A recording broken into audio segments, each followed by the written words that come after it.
नमो नमस्ते श्रीरमणाय चिद्घनस्वरूपाय आत्मसंस्थिते शीतलदृष्टिं मृदुतमवचनाय।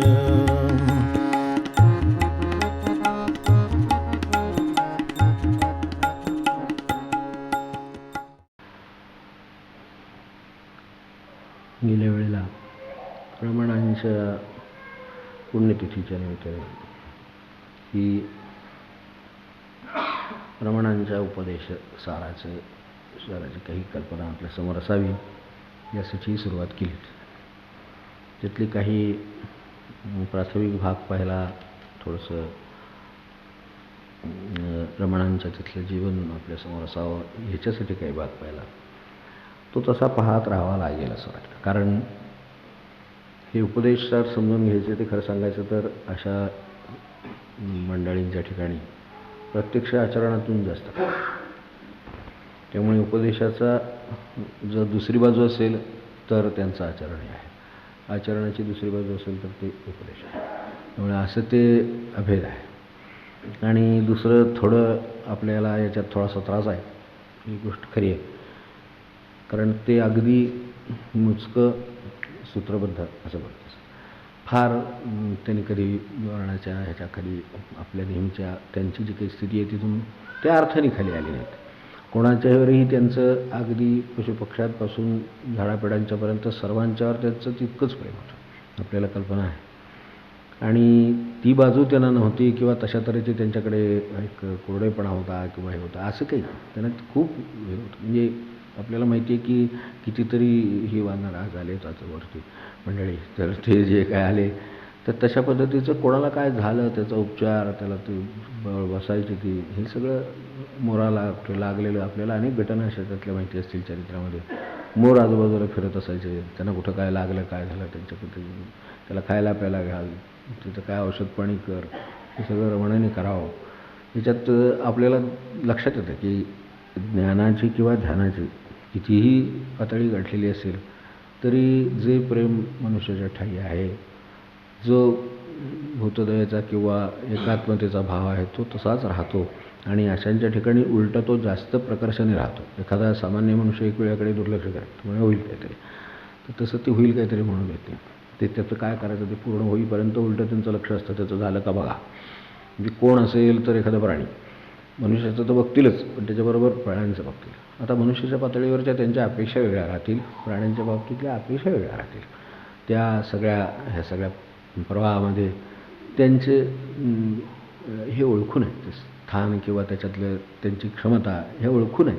त्यामुळे मनुष्य आले तर त्यांच्याकडून त्यांच्या अपेक्षा वेगळ्या राहणार, म्हणजे ते तितकंच बरोबर मोजकं त्यांना विचारणार। मागे आपल्याला आठवत असेल एकदा बोललो होतो की काही मंडळी आली आणि ती म्हणाले we want to help others, so we are going to organise वगैरे, म्हणजे आम्ही सगळे एकत्र येणार आहोत आणि आम्ही इतरांना मदत करण्याच्या हेतूने आता आम्ही सगळे एकत्र येणार आहोत। तेव्हा त्यांनी त्याच्यावर एकच शब्द विचारला होता की हु इज द अदर। हे आपल्याला चांगलं आठवत असेल की ज्यांना आपण मदत करणार ते कोण आहेत नक्की, दुसरे कोण, आपल्याशिवाय दुसरं कोणी आहे, ही या अर्थाने की अभेद आहे मुळामध्ये। तर अशा अर्थाने दुसऱ्यांना मदत करण्याच्या भावाने काही होत नाही। मी माझी मलाच मदत करतो आहे हा जर भाव असेल तर ज्या अर्थाने लौकिक अर्थाने ती दुसऱ्याला मदत आहे ती होऊ शकते। खरी मदत माझी मलाच होत असते। काम करीत असताना सुद्धा दुसऱ्याचं काम करतो आहे अशी भावना नाही, माझंच काम करतो आहे अशी जर भावना असेल तर त्या कामाचा दर्जा परत सगळं बदलतं, परिणाम बदलतात। तर त्यांचं सगळं म्हणण्याचं भावही तसाच आहे। इथं आपल्यासमोर जे उपदेशसार आहे ते मूळ त्यांचं तमिळमध्ये त्यांनी ते मुळात लिहिलं, त्याचं त्यांनीच संस्कृतमध्ये त्याचं रूपांतर केलं। त्यांची तशी त्याची 3-4 त्या भाषामधली रूपांतरं आज उपलब्ध आहेत आणि आपल्यापर्यंत अर्थात त्यातल्या त्यात संस्कृतमधलं अधिक प्रचलित आहे आणि ते पोचू शकलेलं आहे एवढं खरं। तर त्याच्यामागंही त्यांचा काही इतिहास आहे की हे एक गृहस्थ होते, मुरुगनार म्हणून ते कवी होते मोठे, आणि तमिळमधले नामवंत कवी यांचे अत्यंत जवळचे भक्त। तेव्हा त्यांनी ते स्वतः रमणांच्या सान्निध्यात खूप वर्ष राहिलेले होते। त्यांनी रमणांच्यावर लिहिलेलं पण आहे खूप. त्यानंतर तरी विशेष म्हणजे रमणांच्या सान्निध्य म्हटलं जो शब्द, तसंच तिकडे रमण सन्निधी मुरे म्हणून त्यांचा रमणांच्या सान्निध्यात राहणाऱ्यांनी कसं राहावं ह्याच्यावर त्यांनी लिहिले. म्हणजे त्यांना इतका बारकावा होता की ह्यांना जो बारकावा जसा गुरुना आहे तसा त्यांना पण बारकावा होता. कारण गुरुच्या जवळ कसं राहावं हे खरं सांगायचं तर ज्ञानेश्वरी शिकावं. हे बाबा काय म्हणाले की एकदा बेलसरे बाबा म्हणाले एकदा की मी ज्ञानेश्वरीतून काय शिकलो, गुरुजवळ कसं राहावं हे मी शिकलो. कारण त्यालासुद्धा काहीतरी डेकोरम आहे, त्याच्यातून काहीतरी प्राप्त होत असतं. तर ते प्राप्त होण्याचा दृष्टिकोन असेल तर ते तुम्हाला प्राप्त होतं, नाही तर ते त्यांच्या जागी आनंद आहे, त्यांना काही फरक पडत नाही. पण घेणाऱ्याला फरक पडतो. तो त्याला पडण्यासाठी त्याची भूमिका लागते. ती जर भूमिका असेल तो सोनं करून जाईल आयुष्याचं, आणि नसेल तर त्याला काही मिळणार नाही करून राहिले. असं ते त्यांनी बाबांनी मी ज्ञानेश्वरीतून काय शिकलो, तर त्यांनी ती जी गुरुच्या विषयीच्या जी भूमिका आहेत त्याच्यातल्या वर्णनं केलेली आहेत, ती ज्या ओव्या आहेत त्या ओव्या पाहिल्या तरी लक्षात येतं अरे बापरे ह्यांची काय भावना असेल. किंवा त्यांनी जे पुढे आपल्याकडे आचार्य उपासना वगैरे याच्यावर जे व्याख्यान केलेलं आहे सगळं पुढचं त्यांचं जे काही त्याचं विवरण जे आहे त्यावरून कल्पना येते काय असं वाटते. तर तसं ह्यांना स्वतःला त्याचं जाणीव झाल्यामुळे रमण सन्निधी मोरे म्हणून त्यांनी त्याच्यावरती एक मोठा त्यांचा काव्यग्रंथ आहे. तर त्यातलं एक काव्य त्यांचं शंकराबद्दल आहे. विशेष उपासना तिथे शंकराची आहे. तर त्यामुळे अरुणाचल हे आपल्याला माहितीच आहे की हेही तसंच शंकराचं स्थान आहे. तर या अर्थाने त्यांनी शिवलीलेबद्दल लिहिलं, आणि त्यावेळेला एक शंकराच्या ज्या लीला अनेक वर्णन केल्या त्याच्यातली एक लीला त्याच्यामध्ये आहे.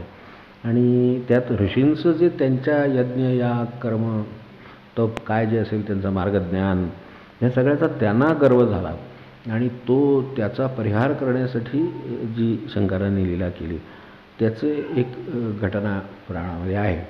आणि ती वर्णन करून नंतर अर्थातच ऋषींच्या हे लक्षात आलं की हे यानं होणारं काम नाही, हे ह्याच्याही पलीकडचं काम आहे. यज्ञयाग तप हे जे काय सगळं आहे ह्याच्याही पलीकडे हे काम आहे. आणि त्या अर्थाने ते शंकराला शरण गेले. त्यांच्या लक्षात आलं की ही जी व्यक्ती इथं उपस्थित झालेली आहे, हा जो तरुण आहे, हा काही साधा नव्हे, हा अवतारी पुरुष आहे. जसं मागे एकदा आपल्याला त्या महाभूतांना हे झाला अंकार झाला आणि त्यावेळेला ती काडी ठेवली समोर वगैरे आपल्याला बोललो होतो, आणि त्यावेळेला एक पुरुष उत्पन्न झाला आणि त्यांनी समोर ती काडी ठेवली उडवायला सांगितले. ती वाऱ्याला उडवणं जमलं नाही वगैरे बोललो आपल्याला, पाण्याला वेकरणं भिजवणं जमलं नाही. तेव्हा हा पुरुष कोण आहे, तेव्हा ते शरण गेल्यावर त्यांनी आपलं खरं स्वरूप व्यक्त केलं आणि तो ब्रह्मस्वरूप होता. हे त्याचं ते जसं झालं तसं इथं शंकराचं स्वरूप व्यक्त झालं. आणि ते झाल्यानंतर त्यांना काही उपदेश केला. तर तो उपदेशाचं जे त्यात सगळे आपले भक्तिमार्गाचे, योगमार्गाचे, कर्ममार्गाचे सगळ्याचे सारांश त्या ह्याच्यात त्यांच्या उपदेशात, शंकराच्या उपदेशात येऊन गेले. मुळात ते शिवाच्या उपदेशामध्ये जे जे येऊन गेलं ते अत्यंत मोजक्या शब्दात त्यावेळेला त्यांनी आणण्याचा प्रयत्न केला. ही सगळी शिवलीला वर्णन केली, सगळं झालं, तो प्रसंग झाला, ते त्यांना वर्णन करता आलं. पण स्वतः शंकर काय म्हणाले ते सांगता येईना. अडचण येते तिथे येते की ते बरोबर आहे, आणि की ते काय म्हणाले ते ज्या भाषेत म्हणाले, ज्या पद्धतीनं ज्याबद्दल म्हणाले ते सांगता येईना. आणि त्याच्यासाठी त्यांनी 30 लोकांचा तरी पण खटाटोप हा सगळा केला. वास्तविक ते तसे सिद्धस्थ होते, पण तरीसुद्धा ज्या वेळेला भगवंत काय म्हणतो हे सांगायचं असतं तेव्हा त्याच्याशी तादात्म्य असलेलेच माणसाला ते आहे व्यवस्थित सांगता येईल. ही एक मर्यादा आहे, आणि ती त्यांच्या त्यावेळेला लक्षात आली. स्वतः रमण सन्निधीमध्ये लिहिणारे मनुष्य होते, त्यामुळे त्यांना तरी लगेच लक्षात आलं. ते सगळं रमणांच्याकडे घेऊन गेले, म्हणले हे मी सगळं लिहिलं, हे लिहिला वगैरे ठीक आहे, इथपर्यंतचे प्रसंग मी वर्णन केले, पण स्वतः शंकरांनी जो उपदेश केला तो काही मला सांगता येत नाही. मी खूप धडपड केली, उलटसुलट झालं हे सगळं, मला काही त्याच्यात समाधान झालं नाही. मला काय जे कळायचं ते कळलं, पण ते मला सांगता येत नाही. तर हे जे उपदेश आहे हा आपण स्वतःच लिहा या ग्रंथामधला. तेव्हा तो भाग त्यांनी त्यांच्याकडे सोपवला, आणि मग त्याचं ते रमण हसले, ते काही बोलले नाहीत, म्हणले ठेवून द्या म्हणले इथं. आणि नंतर मग त्यांनी 30 श्लोक ते स्वतः लिहिले. ते जे लिहिले ते हे आहेत. आता जे हे काय गेल्या वेळेला नुसते सुरुवातीला वाचले होते ते त्याचं एक प्रिंटआउट नंतर देत होतं आपल्याकडे. तर ते श्लोक आहेत ते असे आहेत.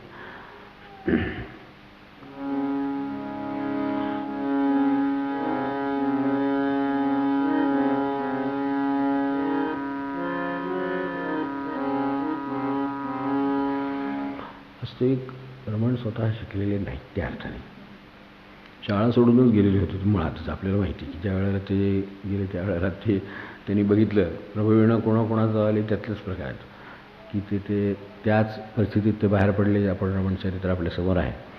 तर त्यामुळं त्या अर्थाने त्यांच्याकडे या भाषेचं कुठलं ज्ञान होतं किंवा होतं असं नाही.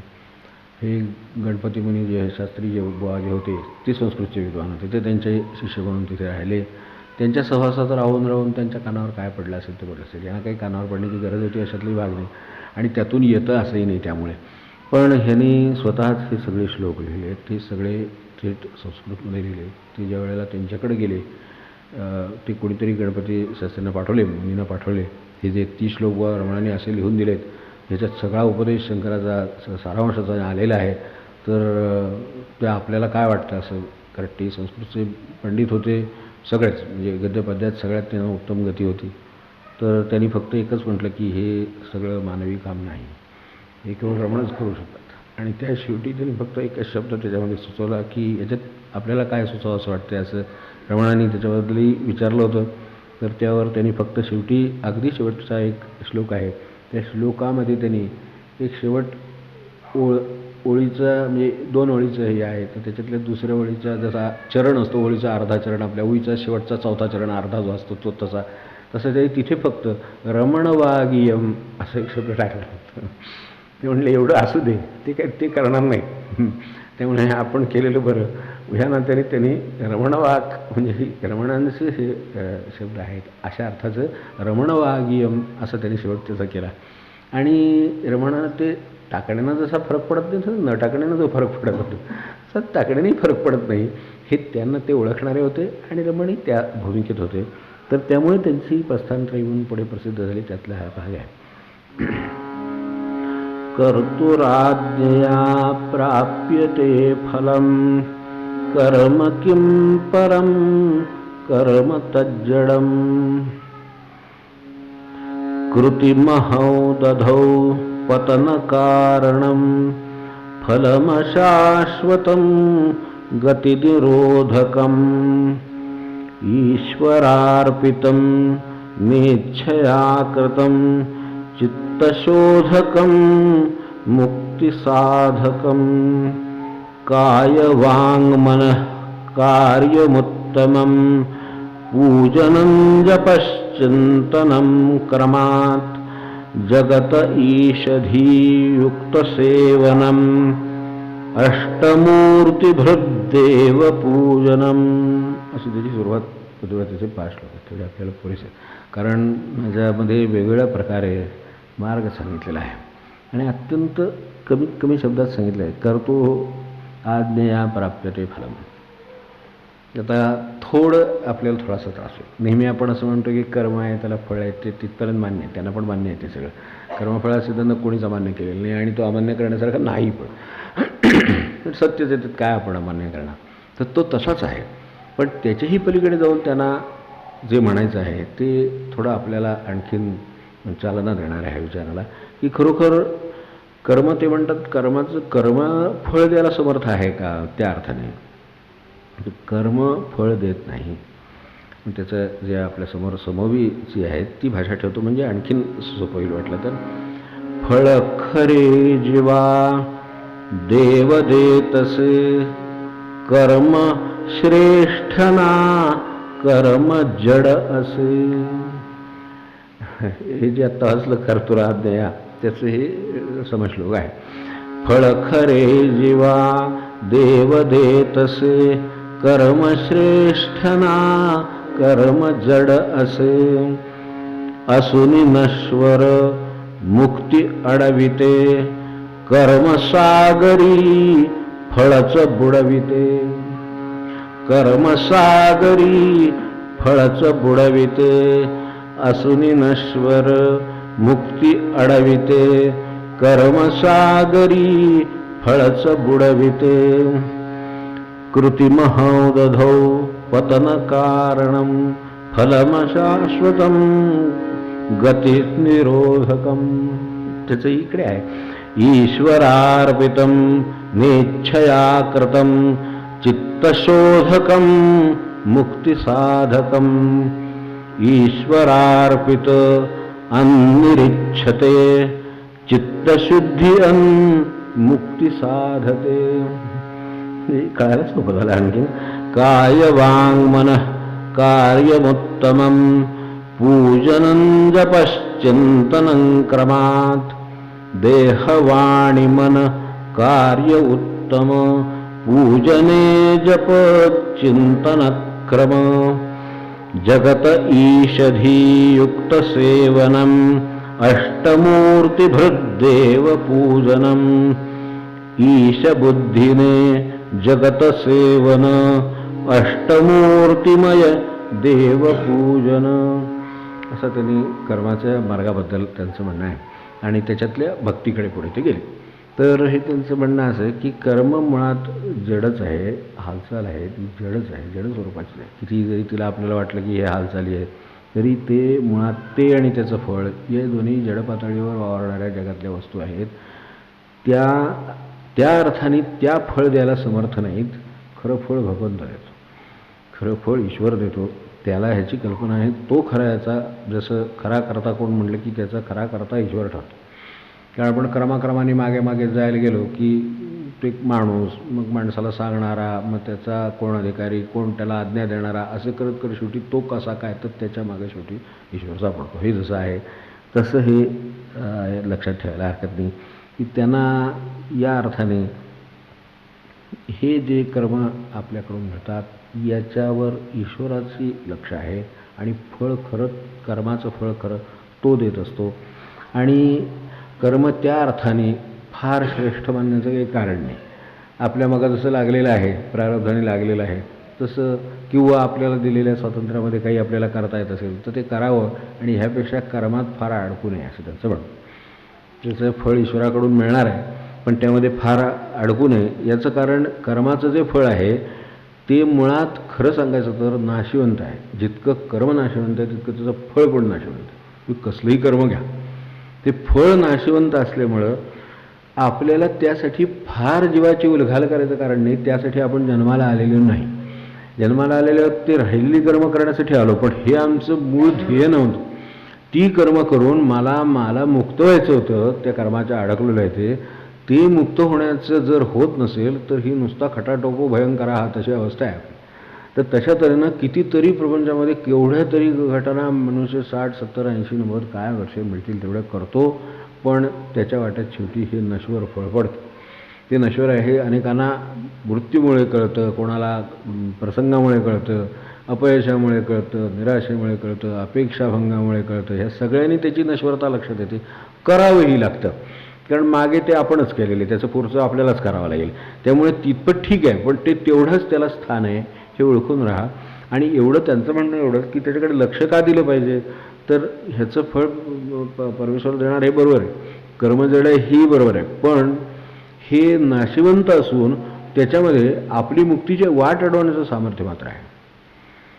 वास्तविक एखाद्या म्हणजे दगडाने आपल्याला साधा आपण बघितलं असेल, गाडी समजा चालवायला गेलं तर ती चालती आहे खरं म्हणजे त्या अर्थाने ती चेतनच म्हटली पाहिजे. आता आजच्या भाषेमध्ये इथं आपल्या ह्याच्या कळण्याच्या भाषेमध्ये तर गाडी खरं म्हणजे चालत असते, पण दगड जर मोठा आला तर गाडी ते चाक स्वतः थांबतो.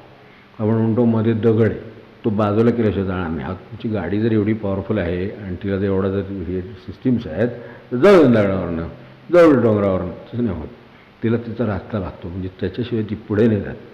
तेव्हा एवढं दगड आहे, वास्तविक त्याचं काही सामर्थ्य गाडीपेक्षा मोठं असायचं कारण नाही खरं म्हणजे, कारण ती चालती आहे, तिच्यात इंधन आहे, चालवणारा बसलेला आहे, व्यवस्था आहे, यंत्रणा सिस्टीम सगळ्या एवढ्या संशोधन करून केलेले आहेत. पण मोठा दगड एक केवढा जरी समोरमध्ये ठेवला तरी गाडी थांबली तिथे. तेव्हा हे जसं ह्याच्या बाबतीत होतं गाडीचं, तसं हे नश्वर असून जी शाश्वत स्वरूपाची मुक्त अवस्था आहे ती मिळवायला ते तुम्हाला नडवू शकतं. या अर्थाने आपल्या क्रमांकडे बघावं आणि त्याच्यातलं मुक्तीचं कुठलं आहे आणि कुठलं नाही आहे हे आपण ठरवावं. आणि ते फळ आपल्याला अडवतं म्हणजे कसं अडवतं, नुसतं अडवीत नाही. आपल्याला जसं आत्ता दगडाचं उदाहरण सांगतो आहे तसं ते चालत्या गाडीला ते तुम्ही ब्रेक न लावता ते त्याच्यापेक्षा मोठा ब्रेक लावतो. गाडी एखाद्या मोठ्या दगडाला धडकून काय होतं हे आपल्याला माहिती आहे. जर आपलं लक्ष नसेल, समजा एखाद्या वेळेला चालवताना एखाद्याचं लक्ष नसलं तर दगडाला धडकून गाडी उलटसुलट होते, एवढं त्या दगडात सामर्थ्य आहे. वास्तविक तो काहीच करीत नाही. तो तसा म्हणजे हे नश्वर आहे तसं ते काहीच करीत नाही, त्याची हालचालच नाही आहे, तो नुसताच आहे. रस्त्यात ठेवला गेला म्हणा, वाटेत लागला गेला म्हणा, काहीतरी आहे, पण तो ते करू शकतो. आणि तो असंही नाही नुसतं करत, तर तो असलेला दगड, ती चालणारी गाडी म्हणजे जिच्यात खरं सामर्थ्य आहे, ती गाडी उलटसुलट करण्याचं सामर्थ्य त्याच्यामध्ये आहे आणि त्यात बसलेल्याचंही उलटसुलट करण्याचं सामर्थ्य त्याच्यामध्ये. वास्तविक तो नश्वर, तो दगड, तो अचेतन तसा विचार केला तर, पण तो अचेतन दगड हा माणसाला सुद्धा त्याच्या प्राणावर बेतू शकेल एवढं त्याच्याकडून काम होईल, त्याला तो कारण होऊ शकतो. तसं कर्म माणसाला एवढी त्याच्याकडे सामर्थ्य, स्वतःकडे मुक्ती असून फक्त त्याची जी वाट आहे ती अडवण्याचं सामर्थ्य त्याच्यामध्ये आहे. त्यामुळे आणि मनुष्य ह्यात हे जसं म्हणजे अडवतो, म्हणजे नुसतं अडवतं असं नाही, गाडी तर थांबतेच, टायर पंक्चर होतात, गाड्या थांबतात, पुढे जाऊ शकत नाहीत, उलट्या सुलट्या होतात, हे सगळे अनुभव आपल्याला व्यवहारात येतात. त्यांचं म्हणणं त्याच्यापुढे आहे की एवढंही नाही तर हे जे फळ आहे ते पुन्हा त्याच्या आशा किंवा त्याची जर आपल्या मनात विचार राहिले तर ते पुन्हा कर्माच्या सागरामध्ये तुम्हाला बुडविलं परत आणखी मिळेल. एक कर्म करायला लागेल तर त्याला दुसरं करावं लागेल, दुसऱ्याला तिसरं करावं लागेल, तिसरं चौथं करावं लागेल, असं करत करत मनुष्य कर्मच करीत होता. काही असू दे, तर त्याचं ते कार्य असू दे, त्याचा व्यवसाय असू दे, त्याची जमीन असू दे, इस्टेट असू दे, त्याला ते त्याच्या पुढचं एक घर विकतो मनुष्य, पण दुसरं घ्यावं असं वाटतं. हा असं ते विकलं आहे ना, आता तर मोकळं झालं ना त्यातनं, पण नाही त्याला असं वाटतं नाही त्यात पुढचे गुंतवली पाहिजेत. मग ते अलीकडे बसतं ना टॅक्स वगैरे, नाही तर त्याच्यावर मला कॅपिटल गेन्स टॅक्स बसेल, त्याच्यापेक्षा दुसरं घर त्याच्यातनं घेऊ. मग ते पहिलंच होतं ते बरं होतं की त्याच्यापेक्षा. म्हणजे एक जर आपल्या मागे समजा धोंडा बांधायचाच आहे आणि बुडायचंच आहे तर एक पुरेसं आहे, तर त्याच्यात तो धोंडा कशाला बदलायला पाहिजे असं मला वाटतं. काही वेळेला असं करत होतं ना लोकांचं की ते पहिलं विकतात आणि ते कॅपिटल गेन हे टॅक्स बसेल म्हणून दुसऱ्यात ते दुसऱ्या घरात गुंतवतात. अरे एका दगडानं बुडायचं, त्याच्याऐवजी दगड बदलून दुसऱ्या दगडानं बुडायचं, त्याच्यापेक्षा कशाला बुडायचं. ते एकानं आहे त्यानं बुडणारच आहे, तर ते बुडणारच आहे. ते विकलन समजा देऊन टाकलं कोणाला तरी, काहीतरी काय त्याचं दान केलं किंवा काय तरी पैसे आले आणि त्याचं काहीतरी शुद्धीकरण केलं किंवा काय मोकळा झाला त्यातनं, तर मुक्त होईल. तर मुक्त नाही होणार, परत तो दुसऱ्या घरात तो बनणार. हे घेतले आता ह्याचं काय करू, आणखीन एक दगड बांधणार, तेव्हा आणखीन बुड. म्हणून कर्मसागरी फळच बुडविते. ते फळ नुसतं अडवायला कारणीभूत होत नाही, तर ते बुडवायला सुद्धा कारणीभूत होतं माणसाला. कारण हे आणि हे विचार काय होते, हा विचारच होत नाही. त्यांचं म्हणणं आहे ते एकदम ह्याचा आहे, या अर्थाने विचाराच्या दृष्टीनं वरचा आहे, बरोबर आहे, पातळीवरचं आहे. पण ते तसं होतं माणसाकडून. त्याला नकळत त्याची कर्माकडे प्रवृत्ती असल्यामुळं आणि सगळी कर्मेंद्रिय त्याच्याबरोबर साथ देत असल्यामुळं ते सगळी त्याला कर्म करायला लावतात. वास्तविक त्याला जसं घराचं म्हटलं तसं त्याला स्वतःचं असतंच, पण तरीसुद्धा हे कुठेतरी गुंतवावं, ते आपल्याला नाही का रिबेट मिळत, तर तशा टाईप त्याच्यासाठी आणखीन काहीतरी करा. ते करायला जाताना ते चुकलं तर ते बदलायचं म्हणून दुसरं करायला जातो. म्हणजे हे असं करत करत तो त्याच्यात जो अडकलेला असतो तो त्यातून बाहेर पडतच नाही आणि उलटं घरात त्याला झोप लागत, त्याचं काय होईल, त्याचं काहीतरी होईलच की. आपलं काय होतं येईल हा प्रश्न आहे खरं सांगायचं. त्यांचं म्हणणं तुमचं काय होतं ते बघा, त्याचं काहीतरी होईल.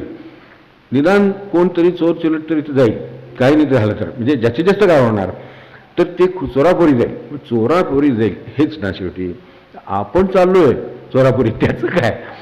त्यांचं लक्ष, त्यांचं म्हणणं की तुम्ही तिकडे लक्ष देण्यापेक्षा इकडे लक्ष देण्याची गरज जास्त आहे, तर कृपा करून इकडे लक्ष द्या. आपण चोरापुरी चाललो, ते अनेक जन्म चाललो, अजूनही ह्याच्यातनं अनेक जन्म जाऊ, तर त्याच्यासाठी आपल्याला जे साधन करावं वाटतं, कोणाला ध्यान करावं वाटतं, तरी पुढे जे म्हटलेलं आहे की देहवाणी म्हणा, याच्यात पूजन, जप, चिंतन, त्यांनी सगळे जे मार्ग दिलेत ते सगळे मार्ग ह्याच्यासाठीच दिले पुढचे.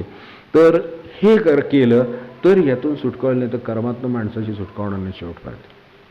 शेवटच्या क्षणी सुद्धा अगदी मृत्यूशय्यावर मनुष्य असला तरीसुद्धा त्याला सगळ्या त्या घटनांचं, इस्टेटीचं, त्या माणसांचं सगळ्यांचं भान त्याला असतं. त्याच्यातलं त्याला कुठे काय राहिले, काय कोणाला निरोप दिलाय, तो आला नाही, अमकं झालं नाही, तमकं झालं नाही, सगळं त्याला ते सोडतच नाही कर्म त्याला शेवटपर्यंत. तेव्हा हे कर्माचं स्वरूप आहे एवढं लक्षात ठेवून ती करा.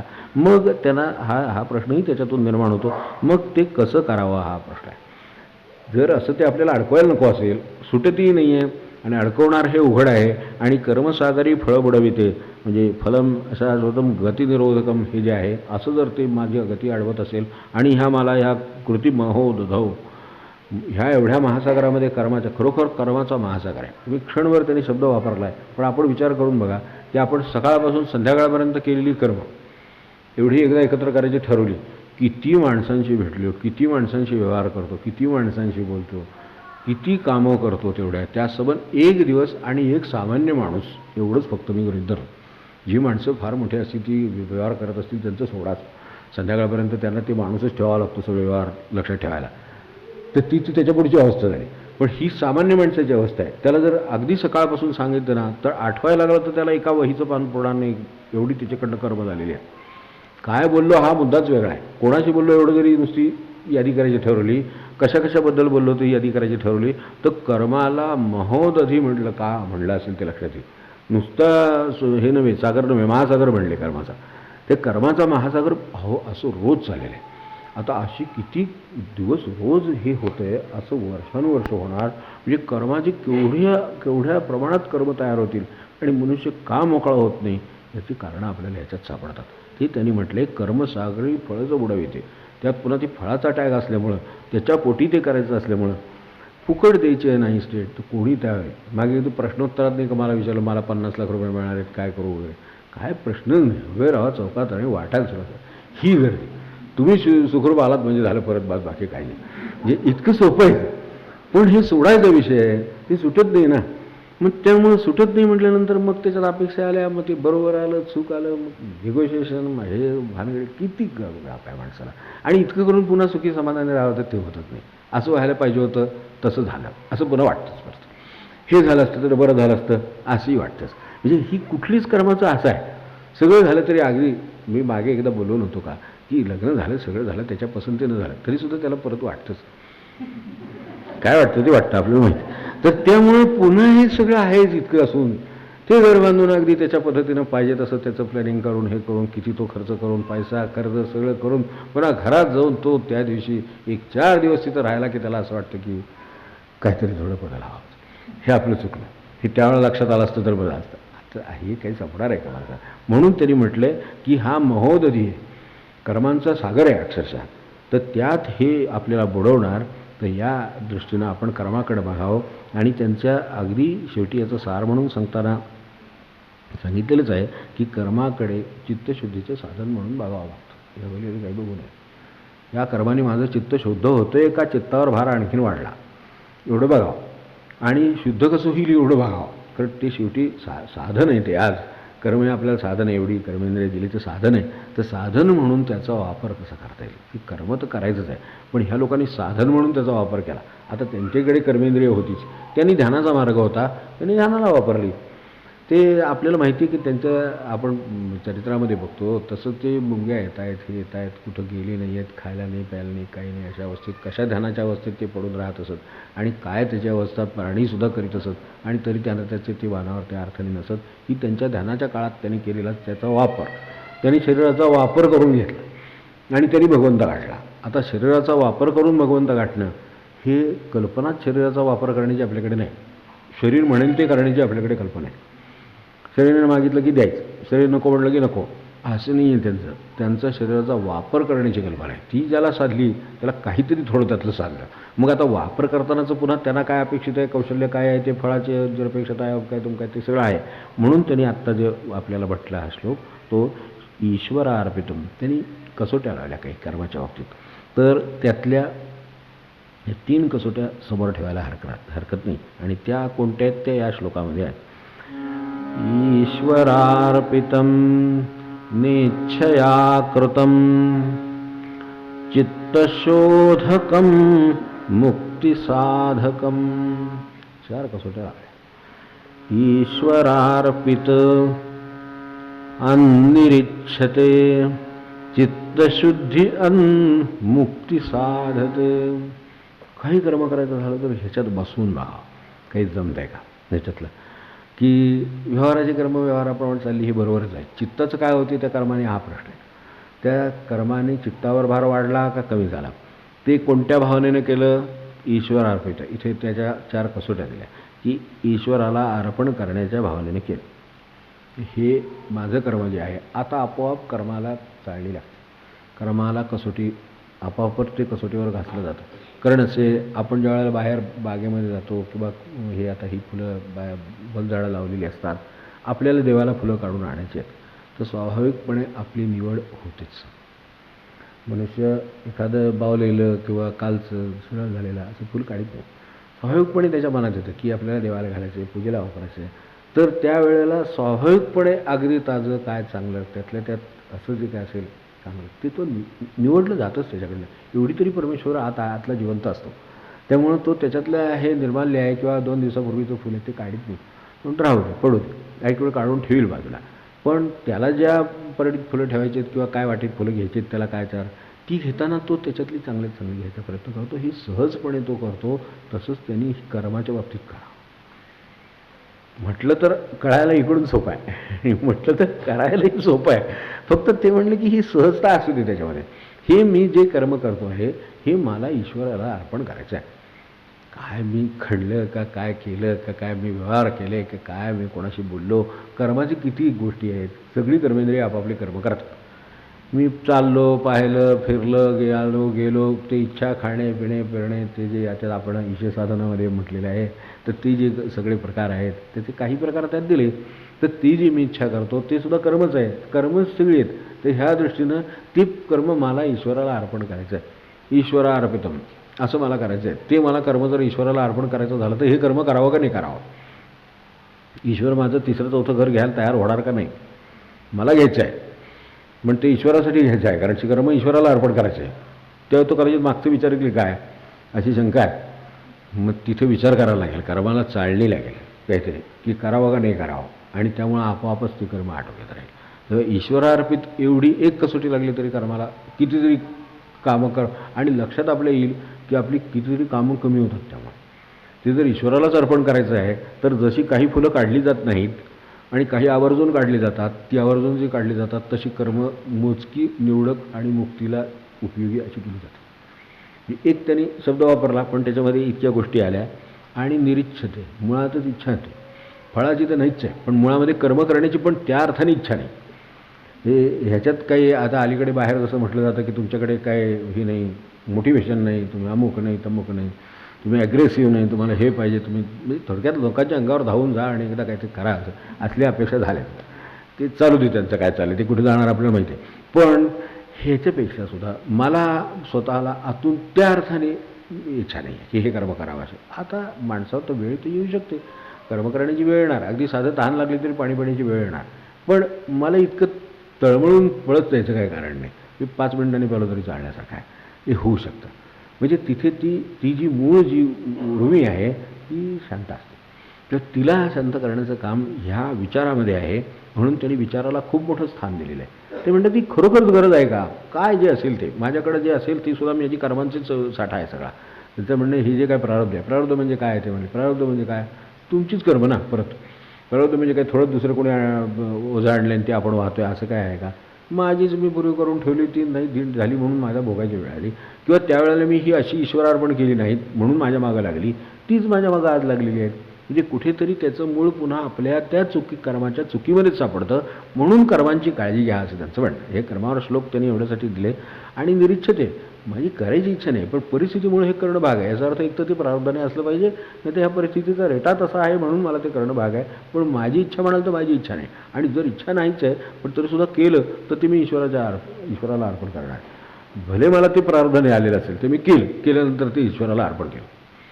देवाला अर्पण करायला अनेकांची कल्पना खूप म्हणजे आपल्यावर पगडे असतात, त्यामुळे हे सांगतो म्हणजे वेळ झाली नाही दृष्टीनं. तर काय आहे की ईश्वराला अर्पण करायचं म्हणजे ते जसं मी फुलांच्या बाबतीत म्हटलं तसं माणसालाही वाटतं की ईश्वराला अर्पण करायचं. चुकीचं बोललो, हे झालं ते झालं तर ते ईश्वराला अर्पण केलं तर चालेल का. आता बोलला आहे ना, पुढच्या वेळा बोलू नका एवढं लक्षात ठेवा आणि आत्ताचं अर्पण करून टाका. सोपं आहे की नाही. चुकीचं बोललो, ठीक, दिवसभराच्या गोष्टी आठवल्या, त्यामध्ये चुकीचं एक बोललो आहे, सगळी कर्म ईश्वराला अर्पण करतोय, तर त्यावेळेला जे चुकीचं बोललो ते पण अर्पण केलं, पण क्षमा मागून अर्पण केलं. किंवा त्यावेळेला काय भान राहिलं नाही, त्यावेळेला काय लक्षात राहिलं नाही, सावधानता राहिली नाही, पण आता हे तुम्हाला अर्पण केले, याच्या पुढं मला एवढाचा प्रसाद एवढाच द्या फक्त की हे चुकीचं केले, काय असेल तर खरं म्हणजे शिक्षाच द्यायला पाहिजे. पण तरीसुद्धा ठीक आहे, परमेश्वर दयाळूच आहे. तो म्हणतो आहे आपलं चालेल करू, चुकेल जाऊ दे, चुकलं आहे, पण आता काय करेल तर पुढच्या वेळेला मला सावधानता द्या. म्हणजे त्यामुळे मी अधिक बरोबर वागू शकेन, अधिक चांगलं वागू शकेन, अधिक चांगलं बोलू शकेन. कसलं कर्म असेल त्याप्रमाणे अवलंबून आहे.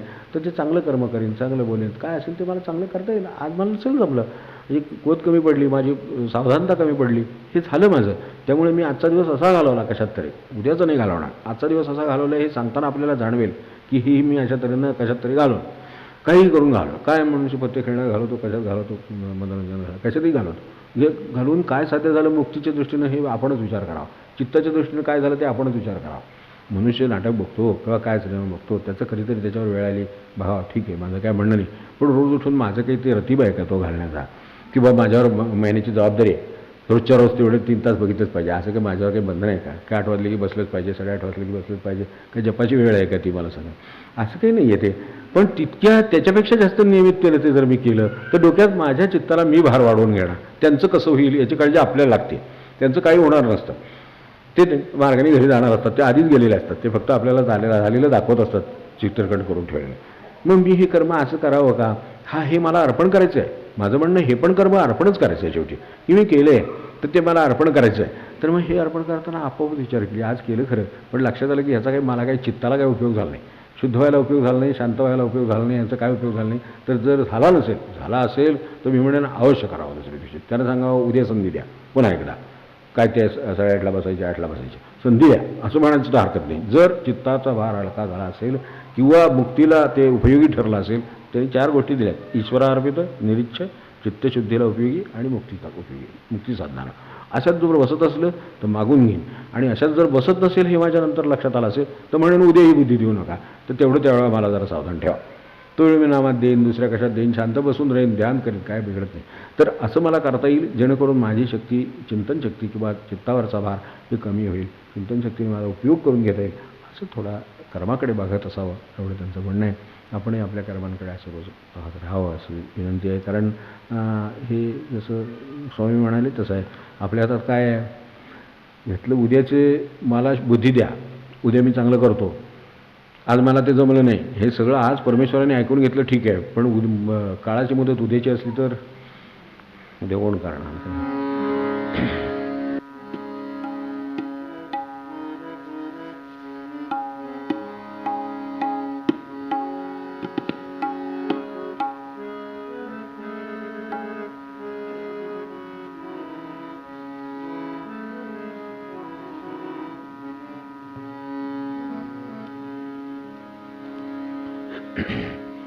हे कर्मांच्या बाबतीत सांगितलं, हे म्हणजे हे अनुभव आहेत प्रत्यक्ष माणसाशी पाहिलेत.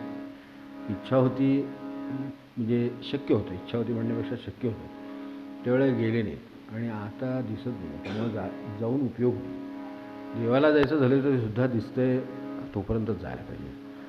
हे ह्या जाणीवा ऐकू येतं आहे तोपर्यंतच प्रवचन भजनाला अर्थ आहे. नाहीतर ऑडिओमधला नुसता व्हिडिओ काय उपयोग नाही आपल्या दृष्टीने. काही का बोललं आणि काही का म्हटलं असलं तरी त्याचा काय उपयोग नाही. इथे जे शब्द वापरले ते सगळे प्रत्यक्ष अनुभवाला येणारे आहेत आणि व्यक्तीही आपल्या पाहण्यात आहेत, आपल्या लक्षात असेल तर हे असू दे आणि त्या दृष्टीनं कर्माकडे पाहू दे. 323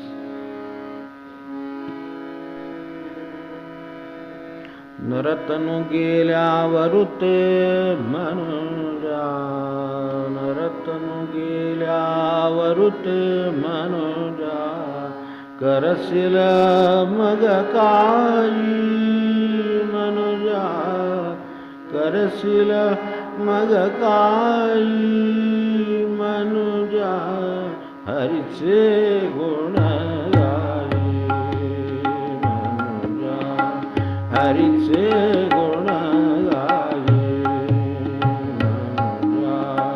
नरतनु गेल्यावरुत मनुजा, नरतनु गेल्यावरुत मनुजा, करशील मग काही मनुजा, करशील मग काही मनुजा, हरीचे गुण गाई मनुजा, हरीचे गुण गाई मनुजा.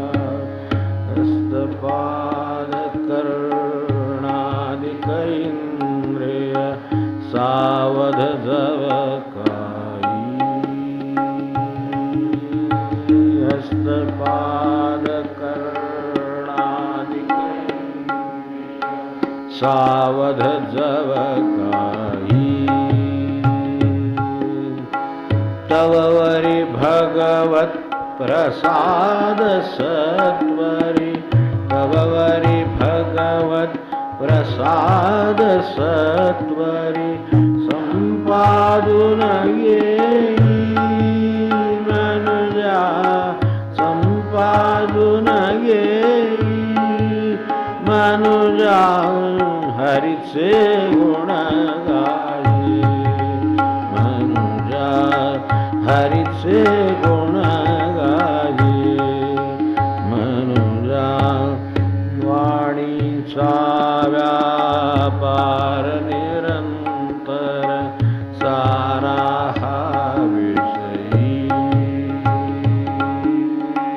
वाणीचा व्यापार निरंतर सारा हा विषयी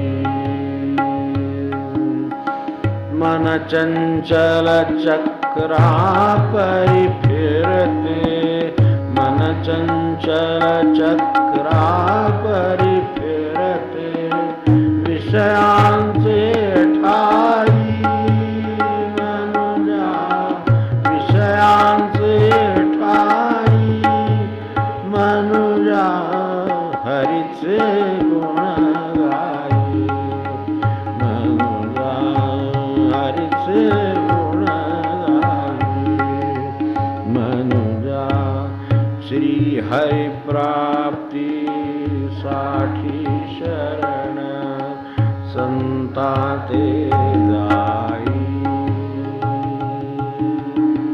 श्री हरि प्राप्ती संता ते जाई निरंजन पद अविनाशी मग निरंजन पद अविनाशी मग पावशिल वलाई मनुजा पावशिल वलाई मनुजा हरीचे गुण गाई मनुजा हरीचे गुण गावी मनुजा नरतनु गेल्या वरुते मनुजा नरतनु गेल्या वरुते मनुजा करशील मग काही मनुजा करशील मग काही मनुजा हरीचे गुण गावी मनुजा हरीचे